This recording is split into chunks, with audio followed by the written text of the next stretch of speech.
Chapter 44. Whose ears are those? "Who's there?" shouted Cook again. Despereaux wisely said nothing. The kitchen was silent. Said Cook. "Nothing. It's nothing at all, just my nerves. My nervous Nellie ears playing tricks on me. You're an old fool," she said to herself as she turned back to the stove. "You're just an old fool afraid of being caught making soup." Despereaux slumped against the spool of thread, and as he leaned there, his heart pounding, his paws shaking, a small, wonderful something occurred. A midnight breeze entered the kitchen and danced over to the stove and picked up the scent of the soup and then swirled across the floor and delivered the smell right directly to the mouse's nose. Despereaux put his head up in the air. He sniffed some more. He had never in his life smelled anything so lovely, so inspiring. With each sniff he took, he felt himself growing stronger, braver. Cook leaned in close to the kettle and put the spoon in and took the spoon out and blew upon the spoon and then brought it to her lips and sipped and swallowed. She said.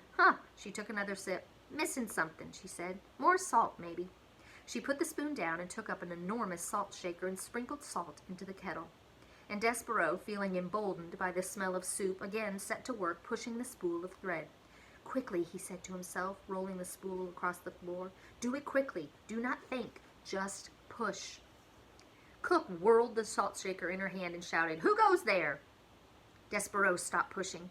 He hid behind the spool of thread as Cook took the candle from the stove and held it up high. She said.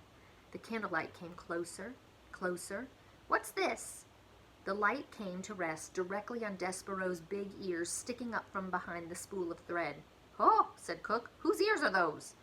And the light from the candle then shone full in Despereaux's face. "A mouse," said Cook, "a mouse in my kitchen." Despereaux closed his eyes. He prepared for his death. He waited, reader, and waited, and then he heard the sound of laughter. He opened his eyes and looked at Cook. "Ha!" said Cook. "Ho-hee! For the first time in my life I am glad to see a mouse in my kitchen." "Why?" she asked. "Why am I so glad?" "Ho-hee! Because a mouse is not a king's man here to punish me for making soup. That is why. Because a mouse is not a king's man here to take me to the dungeon for owning a spoon. Ho-hee! A mouse. I, Cook, am glad to see a mouse."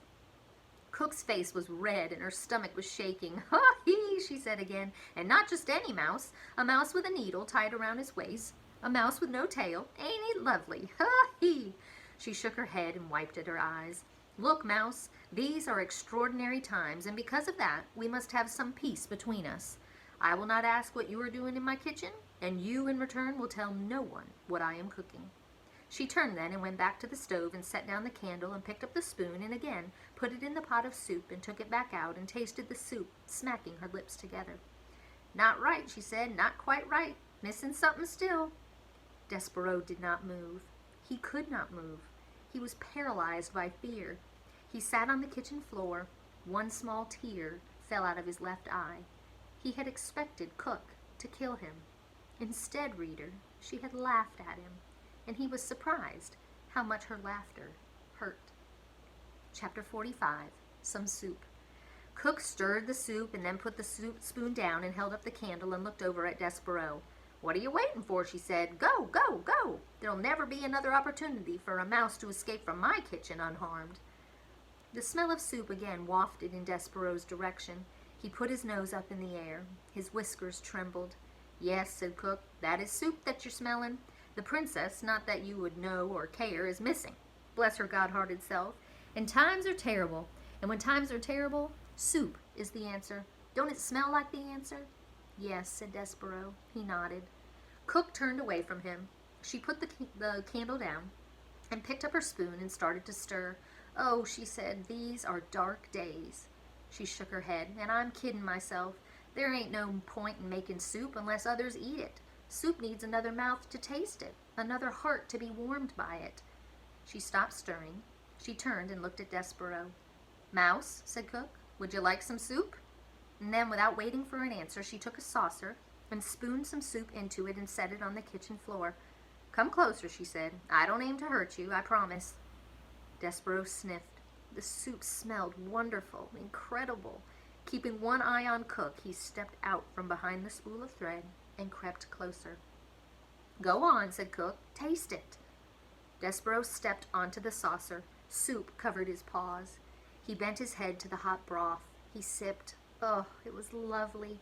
Garlic and chicken and watercress, the same soup that Cook had made the day the Queen died. "How is it?" asked Cook anxiously. "Wonderful," said Despero. "Too much garlic?" said Cook, wringing her fat hands. "No," said Despero. "It's perfect." Cook smiled. "See," she said, "there ain't a body, be it mouse or man, that ain't made better by a little soup." Despero bent his head and sipped again, and Cook stood over him and smiled, saying, "It don't need a thing, then? Is that what you're saying? It's just right?" Despero nodded. He drank the soup in big, noisy gulps, and when he stepped out of the saucer, his paws were damp and his whiskers were dripping and his stomach was full. Cook said to him, "Not done already, are you? Surely you ain't done. You must want more." "I can't," said Despero. "I don't have time. I'm on my way to the dungeon to save the princess." "Ha hee!" Cook laughed. "You, a mouse, are going to save the princess?" "Yes," said Despero. "I'm on a quest." "Well, don't let me stand in your way." And so it was that Cook held open the door to the dungeon, while Despero rolled the spool of thread through it. "Good luck," she said to him. "Ho hee! Good luck saving the princess." She closed the door behind her, and then leaned against it and shook her head. "And if that ain't an indicator of what strange days these are," she said to herself, "then I don't know what is. Me, Cook, feeding a mouse soup, and then wishing him good luck in saving the princess. Oh my, strange days indeed."